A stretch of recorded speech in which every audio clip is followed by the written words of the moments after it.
¿Cómo diferenciar entre el síndrome del túnel carpiano y la artritis? El síndrome del túnel carpiano y la artritis son dos enfermedades que pueden ser confundidas.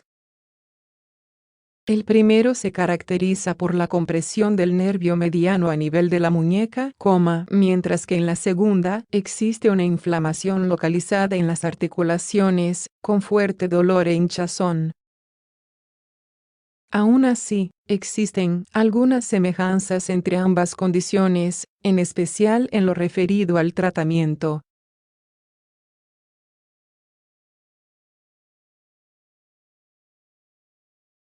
¿Qué es el síndrome del túnel carpiano? El síndrome del túnel carpiano hace referencia a un conjunto de signos y síntomas que aparecen como consecuencia de la compresión del nervio mediano en su trayecto a través de la muñeca. Desde un punto de vista anatómico, este atraviesa un conducto cuyas paredes están formadas por huesos y ligamentos, denominado túnel carpiano. Bajo la influencia de ciertas condiciones que mencionaremos más adelante, el espacio libre dentro del túnel puede disminuir y afectar al nervio mediano.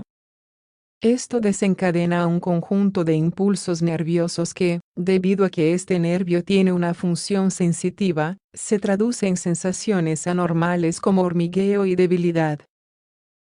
Como suele presentarse en personas con tendencia a realizar trabajos manuales, se considera una enfermedad ocupacional.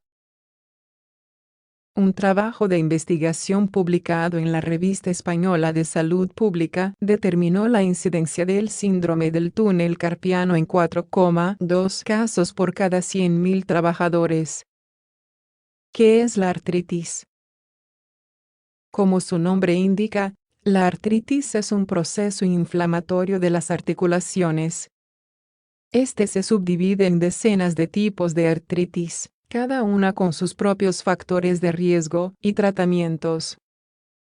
Una de las más frecuentes es la artritis reumatoide. Se trata de una enfermedad crónica inflamatoria, de carácter autoinmunitario, lo que quiere decir que el cuerpo identifica al tejido articular como extraño, y lo destruye poco a poco. Las células y proteínas del sistema inmunitario forman parte vital de este proceso. Esta enfermedad es más frecuente en las mujeres, y la edad promedio de diagnóstico es alrededor de los 40 años. Se han llevado a cabo múltiples estudios epidemiológicos en España, destacando el estudio EPICER de la Sociedad Española de Reumatología, que determinó en 0,5% la prevalencia de la enfermedad. Síntomas del túnel carpiano y de la artritis. Las manifestaciones clínicas de ambas enfermedades pueden diferenciarse de forma clara, en especial con base en la presencia de dolor e hinchazón en las articulaciones. Te lo contamos a continuación. Síndrome del túnel carpiano. Como el nervio mediano es sensitivo, los síntomas derivados de su compresión se corresponden con sensaciones anormales. Sin embargo, el dolor no es frecuente como parte del cuadro clínico. Los pacientes suelen quejarse de un hormigueo o entumecimiento que aparece de forma progresiva. La zona afectada abarca desde la muñeca hasta algunos dedos de la mano, en particular desde el anular hasta el pulgar. Estos síntomas, junto con la debilidad característica, pueden provocar grandes dificultades para realizar actividades cotidianas, inclusive fuera del ámbito laboral. Esto incluye conducir un coche, cocinar, lavar y escribir. Artritis. Los síntomas dependen mucho del tipo de artritis que se esté considerando, aunque por lo general son manifestaciones clásicas de inflamación. Esto abarca lo siguiente: dolor, hinchazón, enrojecimiento, Aumento de la temperatura local. Algunos tipos de artritis se relacionan con rigidez articular, en especial en las primeras horas de la mañana. Una semejanza con el síndrome del túnel carpiano es la dificultad para realizar actividades cotidianas, aunque en esta ocasión suele relacionarse con el intenso dolor.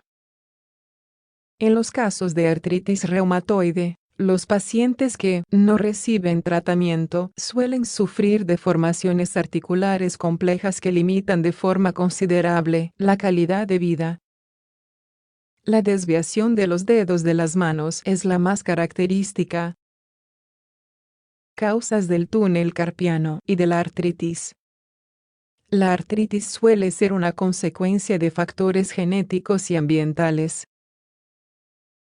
Aquellos pacientes con antecedentes familiares de artritis reumatoide, por ejemplo, son más propensos a sufrir la enfermedad. Lo mismo sucede en los pacientes con hábito tabáquico acentuado y que hayan sufrido algunas infecciones en la infancia. El síndrome del túnel carpiano tiene muchos factores de riesgo asociados, muchos de ellos exacerbados por algunos entornos laborales. Ser del sexo femenino, padecer de enfermedades crónicas como la diabetes mellitus y la obesidad, escribir de forma constante y ciertos factores anatómicos son los más importantes. Artritis. ¿Sabías que la artritis puede ser una causa del síndrome del túnel carpiano? Como te comentamos antes, unas de las complicaciones de esta enfermedad son las deformidades articulares y óseas producto de las reacciones inflamatorias. Cuando esto sucede en la cercanía del túnel carpiano, aumenta la probabilidad de que éste se estreche y comprima el nervio mediano. Como consecuencia, aparecerán síntomas correspondientes a ambas enfermedades. ¿Cuáles son sus tratamientos? El objetivo del tratamiento médico en ambos casos es reducir los síntomas y la inflamación asociada. Sin embargo, la causa subyacente suele persistir.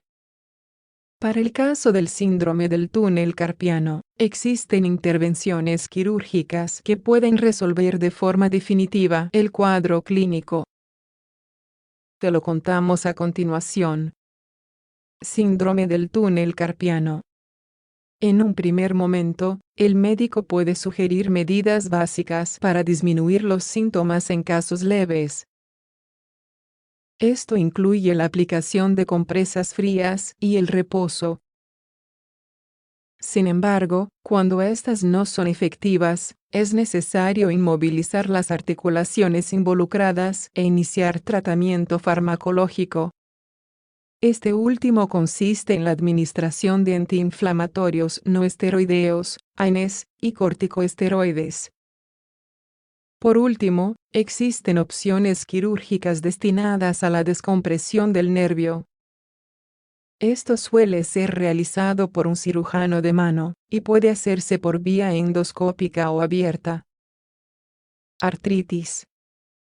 Algunos de los fármacos utilizados en el síndrome del túnel carpiano también pueden servir para los casos de artritis. Es el caso de los AINES, como el ibuprofeno, y los corticosteroides. Los pacientes con artritis reumatoide podrían verse beneficiados del uso de los fármacos antirreumáticos modificadores de la enfermedad, FARME. Estos últimos también se utilizan en otras enfermedades, en especial la espondilitis anquilosante y el lupus eritematoso sistémico. El metotrexato es un ejemplo bastante representativo. ¿Cuándo ir donde el médico? En caso de presentar cualquiera de los síntomas antes mencionados de forma persistente, es recomendable acudir al médico lo antes posible. El diagnóstico precoz y el tratamiento oportuno son pilares fundamentales para lograr la adecuada resolución del cuadro clínico. Esto, por supuesto, disminuye la incidencia de complicaciones permanentes. dos enfermedades similares, pero que no deben ser confundidas. Como pudiste observar, ambas patologías se diferencian en aspectos muy claros. A pesar de que los fármacos utilizados son similares, es importante evitar la automedicación, una práctica que puede resultar peligrosa a la larga. Si tienes síntomas compatibles, te recomendamos acudir con un médico de familia o internista de confianza, quienes luego podrían referir a otro especialista.